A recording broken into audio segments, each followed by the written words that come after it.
วันที่ 20 ตุลาคม 2568 คุณแพทองธารชินวัตรและคุณเอมพี่สาวเข้าเยี่ยมอดีตนายกทักษิณชินวัตร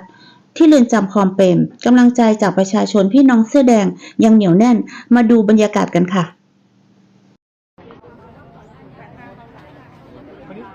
คุยกับคุณพ่อเป็นไงบ้างครับนายกวันนี้เป็นไงนะครับวันนี้สักที่หนึ่งนะครับคุณผู้ชมไม่น่าจะได้ยิน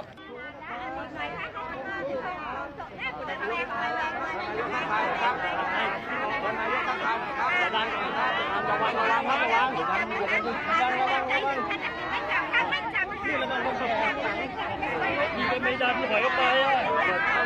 ก็ดันถอยไปนี่ก็บอกผมไม่บอกได้พี่มาวันนี้